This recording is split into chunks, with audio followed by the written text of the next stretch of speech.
Hello, my dear friends. Welcome to my second video for the day. I'm broadcasting here live from Bucharest, Romania, from the turmoil that you have probably seen. I'd like to reflect. So I've done a piece earlier at the request of Awakening Richard, the Chinese geopolitical channel. I've done a piece detailing the whole process that we went through here with the presidential elections that were eventually cancelled because the wrong candidate was about to win. So the sovereigntist candidate that wanted Romania not to be a part of the war in Ukraine and so on. So definitely a questionable candidate for the establishment. So this guy was initially the entire state, with state institutions, with the whole media environment, the universities, everything was stacked against him. And once that, according to the opinion polls, seemed not to be enough, then the entire election was cancelled. So I've done earlier a piece on that for my friend Richard from Awakening Richard. You should definitely watch that channel in case you're not yet subscribed to it. It is a great geopolitical channel from a Chinese perspective. Now I would like to reflect a bit about the role of the intellectuals. I've come to the conclusion that irrespective of the regime, there is an intellectual class that benefits from it and that is willing to parrot absolutely any line that the people in power propagate. And of course, the public intellectuals, the official intellectuals of the regime, will amplify that line even more in their fields of activity. And I see no difference between democracies, autocracies, how things were in Romania under communism, how things are in Romania now. So I've seen this entire phenomenon of the political involvement of the intellectual class during this presidential election. And it is quite bewildering. I mean, you have this theory, the open society theory that Karl Popper put forth, and then George Soros, allegedly adopted and started to create this network of NGOs to bring that vision of society in all sorts of countries that had come out of the communist dictatorship, so to say. So you have the open society vision where the network of NGOs and the media and the public intellectuals are the defenders of democracy. Empirically speaking, by looking at what the reality here in Romania is, and not only in Romania, like the same phenomenon happened in France, in the United States, in Britain, everywhere. So when the people in power start adopting completely absurd measures, completely absurd, like for example during the vaccine crusade, this whole thing of trying to inoculate almost by force their entire populations with a vaccine that, first of all, it was based on a novel technology. It was a genetic vaccine. It had never been delivered into humans before. So, of course, it posed some systemic risks, not only the kind of risks that that novel medicines generally produce, but this was a novel medicine done with a novel technology. So you had this problem. Then the whole idea of how a vaccine works, it is meant to simulate the natural infection before you actually have it. However, the people in power decided that also the people who had had the infection needed to be vaccinated, even though it logically made absolutely no sense and there was no clinical benefit that they could have derived. And yet the people in power decided like this. Then the people in power decided that the people who did not take the vaccine should no longer be allowed to enter shops, should no longer be allowed to enter institutions, should no longer be allowed to enter universities, libraries, sports events, cinemas, everything you want. So the people in power decided that the unvaccinated should be locked out of society indefinitely. In the end, it was not indefinitely because the war broke out. So we were saved after 6 months here in Romania. But The people in power just decided this absurd thing of just locking out the unvaccinated in society, even though the vaccinated got infected at similar rates and transmitted the virus nevertheless. But it was just a matter of obedience, because we did not obey, we had to be punished in a Girardian fashion, if you know René Girard, this French anthropologist. So during the pandemic, the people in power, the authorities came up with such absolutely absolutely amazingly dumb measures, and the intellectual class proved themselves to be not thinking, to be just colporteurs, just amplifiers of the official propaganda without any resistance, without any thought process. So you have materials that conduct electricity or that conduct heat with various degrees of resistance. The intellectual class in Romania and in the West in general, and I think everywhere actually, conducts the public messaging of the government just like a perfect conductor, just like a metal rod conducts electricity or conducts heat, because there's no resistance. Doubt might be resistance, a real thought process, a critical thinking process might account for resistance. But no, the intellectual sphere is such a medium that the propaganda coming from the official levels is propagated freely, is propagated without hindrance, without resistance. So during this presidential election, we've had a similar absurdity. There was a candidate, of course, there were the sovereigntist candidates and there were the pro-Western candidates. Sure, fine. But who did the intellectuals choose to support? They could have adopted one of the two diplomats. There were two former foreign ministers. One was quite articulate. The other one was a bit of well, he was the one who had run previously and lost, and he kind of looks like a loser, talks like a loser. He seems to be a loser. But the other guy was quite articulate, Cristian Diaconescu. The Atlanticists and the intellectual class could have chosen him, to be to to weigh in their support in order to help him make the second round.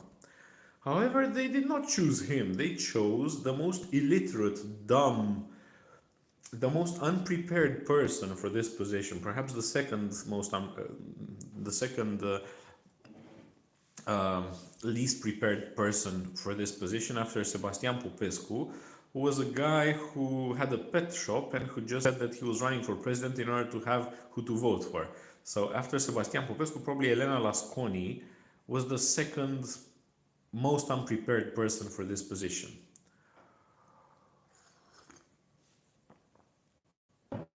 And yet, who did the intellectuals support? No critical thinking whatsoever.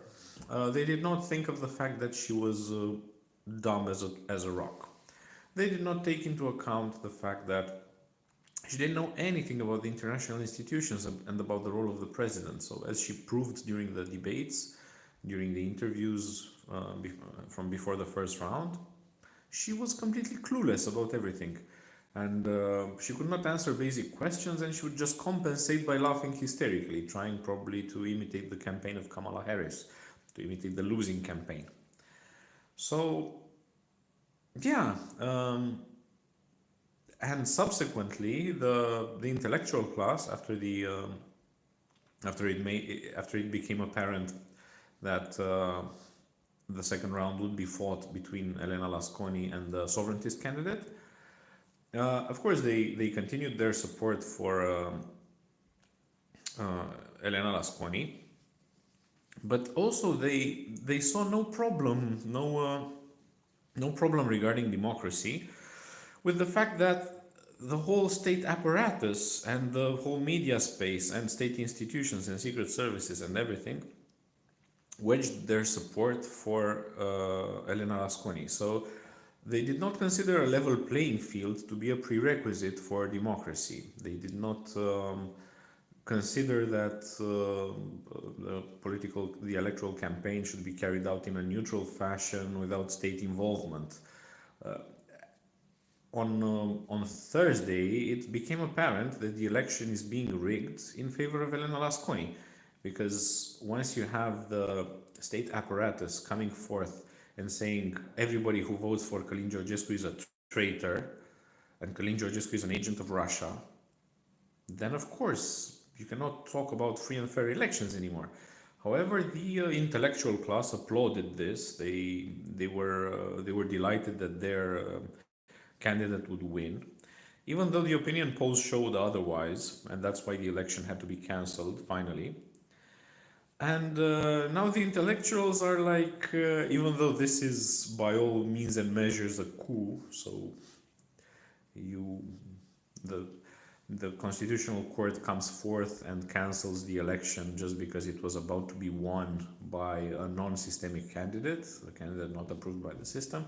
The intellectual class just claps and says, yeah, democracy has been restored, or democracy has been saved, and all of these things, you know.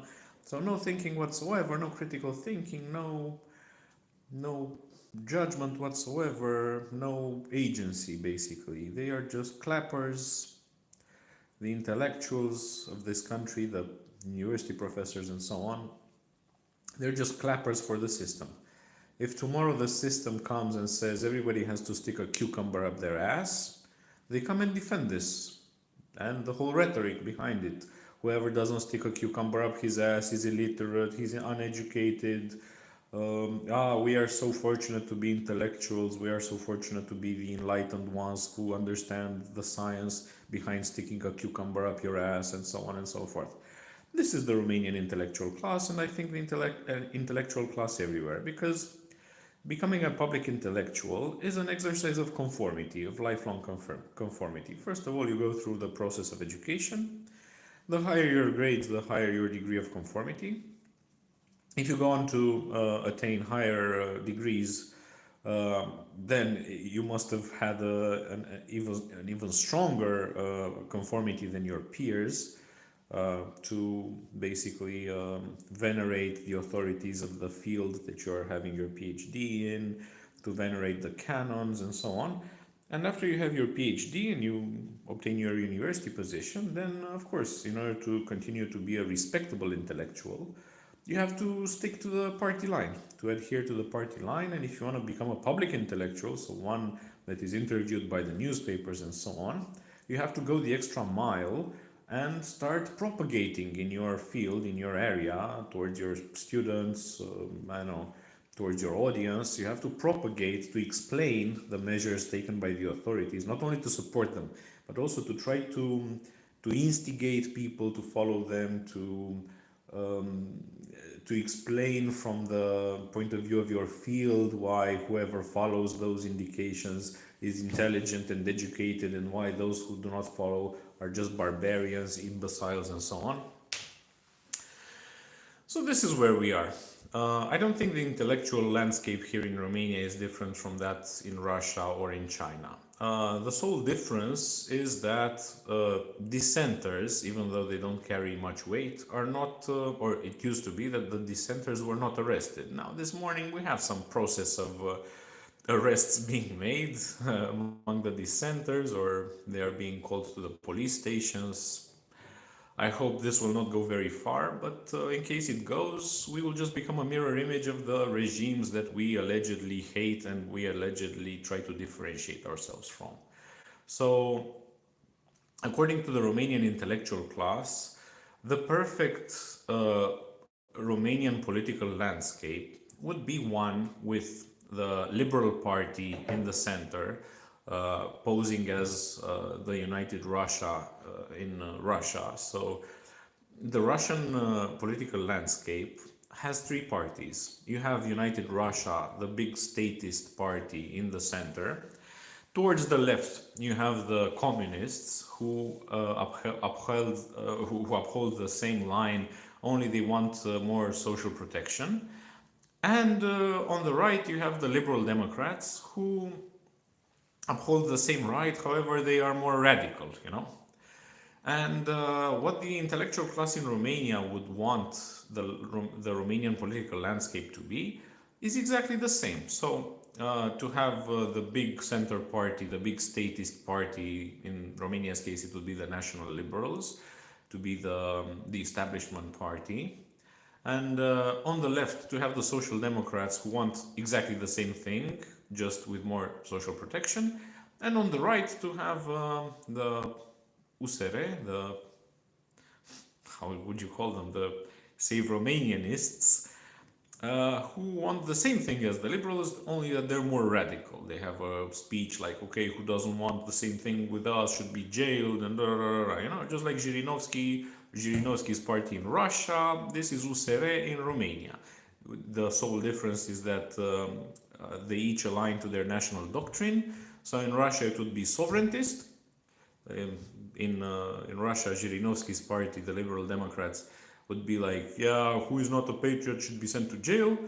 And in Romania, USR would be, because the official doctrine of Romania is Americanism. In Romania, the narrative of the USR, the official discourse is whoever is a patriot should go to jail.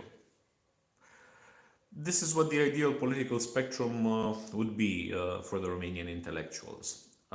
This is not the case because 40% of the parliament is now populated by the sovereigntist parties. However, this might change because the Constitutional Court has also received some annulment requests regarding the parliamentary elections as well. And they might go through with it. I don't know. We might just enter this legal vacuum with regards to parliament as well, because right now it is yet unclear who will be president after the term of Iohannis expires, which will happen in 2 weeks' time. It's hard to say. We are entering some no man's land, some legal no man's land, and yeah, they might do the same with the parliament as well, right? To just deem the sovereigntist parties as Russian puppets, Russian propagandists, and so on, because they also supported Călin Georgescu in the second round, and one of the parties supported him in the first round as well. So, because right now they are arresting Călin Georgescu's financiers and so on, maybe the same thing will happen to the political parties. I don't know. We'll see. So, this being said, this is what I wanted to tell you today about the intellectual class. This is what I've been seeing so far. This is what I've seen during the pandemic, when the more educated my friends were, the more adamant they were regarding dissent. So the more adherent they were to the official narrative, and the less tolerant they were to the dissenters like myself who did not want to take the vaccine. And of course, the same thing happens to adherence to the narrative regarding Russia, regarding sovereigntism, regarding any hot topic. They basically just choose the line coming from the United States, they propagate it, and whoever does not agree with that line is by no means an intellectual. He's just a stupid, uneducated person with missing teeth, and that ideally, for the intellectuals of Romania, would go through some sort of re-education process in order to stop being such an illiterate fool as to have opinions differing from them. So this is what I wanted to tell you today. Stay tuned to my next broadcast. Until then, bye bye.